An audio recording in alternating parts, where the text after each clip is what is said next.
عمر بن خطاب ہیں، اور جس کے دل کے اندر غرور ہے، تکبر ہے، انا ہے، اس کو اٹھا کے جہنم میں پھینک دوں گا، اور جس تک اسلام کی دعوت نہیں پہنچی اس کو اٹھا کے محمد رسول اللہ کے قدموں میں پھینک دوں گا۔ اب اللہ کے رسول نے یہ دعا مانگی، اللہم اعز الاسلام عمرین، یا اللہ ان 2 عمروں میں سے کسی ایک عمر کے ذریعے اسلام کو طاقت بخش دے۔ حضرت عمر فاروق رضی اللہ تعالیٰ عنہ ننگی تلوار لے کر بڑے ہی غصے کے ساتھ اللہ کے رسول صلی اللہ تعالیٰ علیہ وسلم کو معاذ اللہ شہید کرنے کے ارادے سے نکلتے ہیں۔ راستے میں حضرت خباب رضی اللہ تعالیٰ عنہ ملتے ہیں، اے عمر کہاں کا ارادہ ہے؟ اتنے غصے میں کہاں کی تیاری ہے؟ کہا آج محمد رسول اللہ صلی اللہ تعالیٰ علیہ وسلم کو معاذ اللہ قتل کر کے واپس لوٹ گئے۔ کیوں؟ اس نئے دین کی وجہ سے، نئے مذہب کی وجہ سے نہیں چھوڑوں گا۔ فرمایا پہلے اپنے گھر کی خبر ہو، کیا ہوا میرے گھر کو؟ اپنے گھر کا پتہ لو، تمہاری بہن ام جمیل اسلام لا چکی، تمہارے بہنوئی سعید بن زید عشرہ مبشرہ میں صحابی ہیں، اسلام لا چکے ہیں۔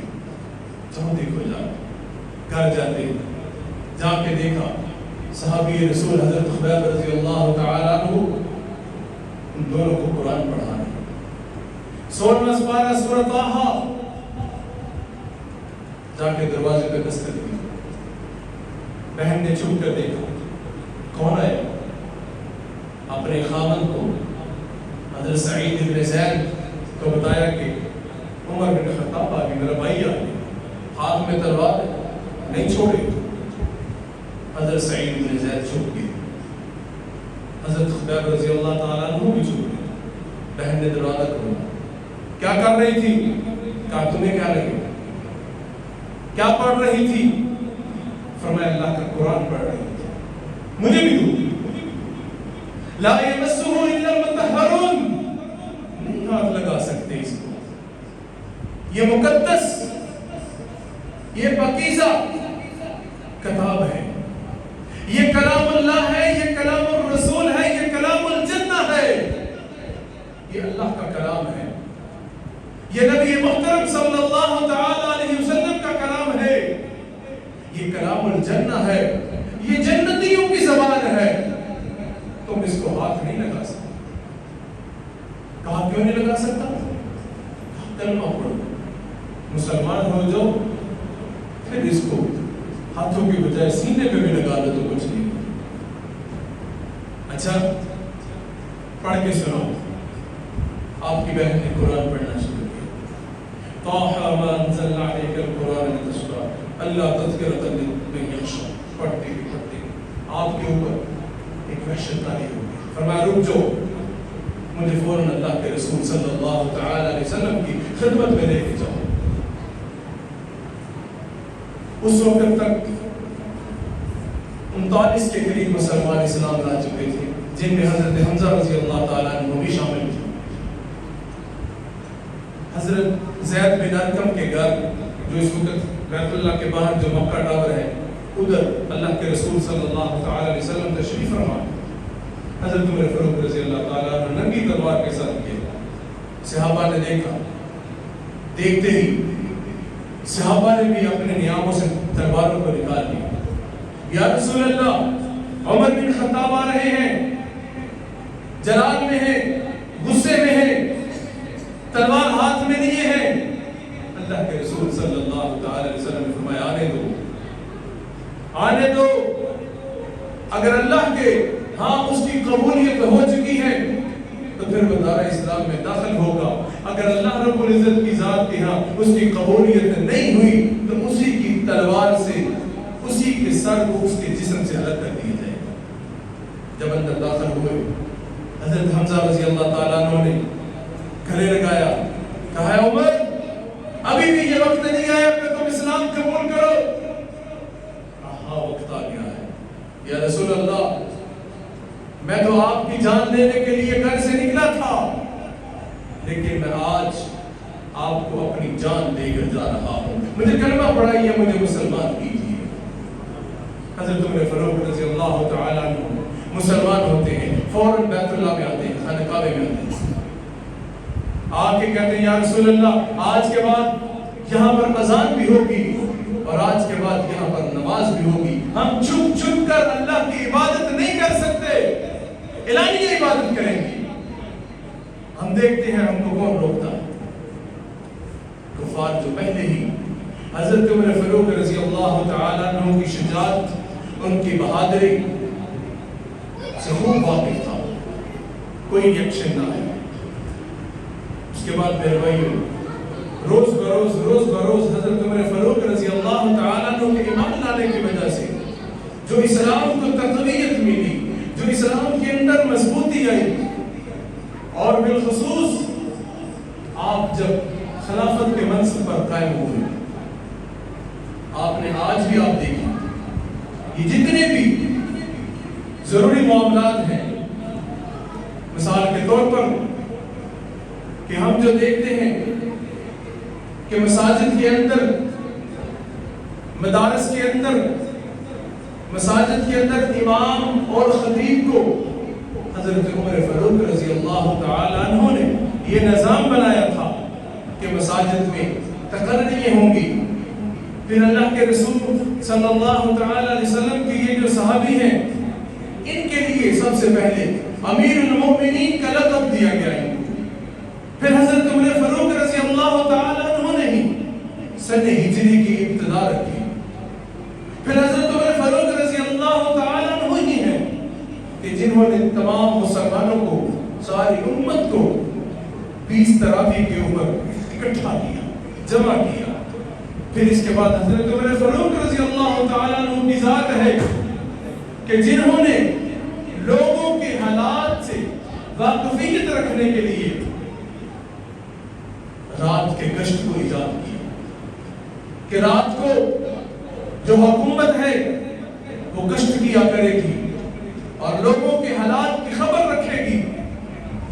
پھر اللہ کے رسول صلی اللہ تعالیٰ علیہ وسلم کے یہ صحابی جناب حضرت عمر فاروق رضی اللہ تعالیٰ عنہ نے اپنے دور خلافت میں جہاں جہاں پر بھی گورنر مقرر کیے، ان کے اوپر سختی سے یہ حکم نافذ فرمایا کہ تم میں سے کوئی اپنا ذاتی خادم نہیں رکھے گا، تم میں سے کوئی اچھے گھوڑے کے اوپر سواری نہیں کرے گا، تم میں سے کوئی چھنا ہوا آٹا استعمال نہیں کرے گا، تم میں سے کوئی اپنے دربار میں کوئی پہرے دار کھڑا نہیں کرے گا کہ آنے والا میرے پہرے دار سے پہلے ملاقات کرے، مجھ سے بعد میں ملاقات کرے۔ پھر حضرت عمر فاروق رضی اللہ تعالیٰ عنہ نے یہ دنیا کو نظام متعارف کرایا کہ کوئی بھی وقت کا حاکم ہوگا اس کو سب سے پہلے اپنے اثاثے ڈکلیئر کرنے پڑیں گے، اپنا مال و دولت بتانا پڑے گا کہ میرے پاس یہ مال و دولت ہے، اب میں حکومت کے اس منصب پر بیٹھا ہوں، اور جب میں حکومت کا یہ منصب، یہ ہوگا، یہ تقرری چھوڑوں گا، اس وقت بھی میں بتاؤں گا کہ میرے پاس کیا ہے۔ پھر اس کے بعد حضرت عمر فاروق رضی اللہ تعالیٰ عنہ نے 6 سے 7 نئے شہر آباد کیے، جن میں کوفہ ہے، جس میں الجزائر ہے، جس میں بصرہ ہے، جس میں مصر ہے، جس میں شام کا علاقہ ہے۔ اور پھر حضرت عمر فاروق رضی اللہ تعالیٰ عنہ نے بوڑھوں کے لیے وظیفے مقرر کیے۔ پھر اس کے بعد حضرت عمر فاروق رضی اللہ تعالیٰ عنہ نے سب سے پہلے شراب پینے والوں کے اوپر حد مقرر کی کہ ان کو 80 کوڑے مارے جائیں۔ پھر اس کے بعد محکمہ مال کی ابتدا یہ بھی حضرت عمر فاروق نے رکھی، محکمہ ڈاک کی ابتدا، یہ جو پوسٹ آفس ہے ڈاک خانہ، اس کی ابتدا بھی حضرت عمر فاروق رضی اللہ تعالیٰ عنہ نے رکھی۔ پھر مکہ سے لے کر مدینہ تک آپ نے اسلامی چھاؤنی کا قیام کیا مسلمانوں کی حفاظت کے لیے۔ آپ جب خلیفہ بنے، آپ رات کو گشت کیا کرتے تھے، ایک روز مدینہ کے باہر گشت کر رہے ہیں. گشت کرتے کرتے کیا دیکھا؟ ایک خیمہ لگا ہوا ہے. اس خیمے کے اندر ایک بوڑھی عورت ہے اور کچھ بچے ہیں جو رو رہے ہیں. اور بوڑھی عورت نے لکڑیوں کی مدد سے ایک چولہا بنایا ہوا ہے اور اس کے اوپر ایک پتیلا رکھا ہوا ہے.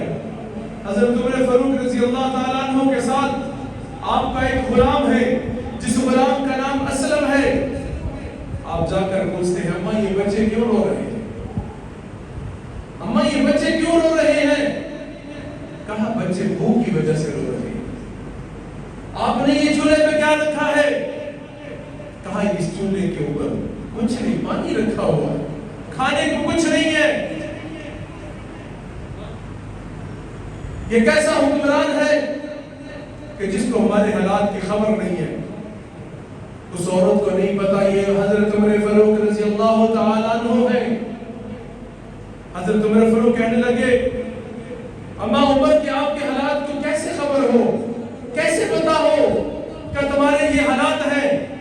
کہا اگر اس کو میرے حالات کی، میرے معاملات کی، میرے کھانے پینے کی، میرے رہنے سہنے کی خبر نہیں ہے، اس کو خلافت کے منصب پر بیٹھنے کی بھی اجازت نہیں ہے. کیسا حکمران ہو کہ اس کو اپنی رعیت کی خبر نہ ہو؟ آپ پریشان ہو گئے. فوراً اپنے اس خادم کو اسلم کو ساتھ لیا، بیت المال میں گئے. چوکیدار کو اٹھایا، رات کا وقت ہے، بیت المال کے اندر گئے. ادھر سے جا کے آٹا اٹھایا، گیہوں اٹھائے اور ساتھ سامان لے کر اس خیمے کے اندر آئے. آ کے اسلم غلام کہتے ہیں حضرت عمر فاروق رضی اللہ تعالیٰ عنہ نے خود سے آگ جلائی. پہلی آگ بجھ چکی تھی، خود سے آگ جلائی، ان کے لیے کھانا تیار کیا، آٹا گوندھا، روٹیاں پکائی، ان بچوں کو کھلائی. اور پھر کہنے لگے، عورت کہنے لگی کہ میں تو یہ سمجھتی ہوں کہ عمر کی جگہ آپ کو ہونا چاہیے. حضرت عمر فاروق میرے بھائیو پھر بھی نہیں بولے کہ میں عمر بن خطاب ہوں. کہا اماں تم جب خلیفہ کے دربار میں صبح پہنچے گی تو مجھے بھی وحی پائے گی. وہ عورت صبح جب آتی ہے تو وہ آ کے کہتی ہے کہ ہاں اللہ کے رسول صلی اللہ تعالی علیہ وسلم کے تربیت یافتہ صحابی اسی طرح کے ہوا کرتے ہیں. جب ان بچوں کو کھانا کھلا دیا، خادم غلام کہتے ہیں حضرت اسلم امیر المؤمنین چلے. اس سے پہلے سنیے، جب بیت المال میں گئے، جا کے جب آٹے کی بوری اٹھانے لگے، خادم نے کہا امیر المؤمنین یہ میں اٹھاتا ہوں، امیر المؤمنین مجھے دیجئے، یہ خدمت کا موقع مجھے دیجئے. آپ نے قرآن پاک کی آیت پڑھی، لا تزر وازرۃ وزر اخری. کوئی شخص قیامت والے دن کسی دوسرے کا بوجھ نہیں اٹھائے گا. اگر میری رعایت کا بوجھ میرے ذمہ ہے تو آج ان کے لیے کھانا بھی میں ہی اٹھاؤں گا. پھر اپنے ہاتھوں سے اس آگ کو جلایا، ان بچوں کو کھلایا. خادم نے کہا چلو اب چلیں. کہا نہیں، جن بچوں کو روتا ہوا میں نے دیکھا تھا، جب تک ان بچوں کو ہنستا ہوا نہیں دیکھ لوں گا میں نہیں جاؤں گا.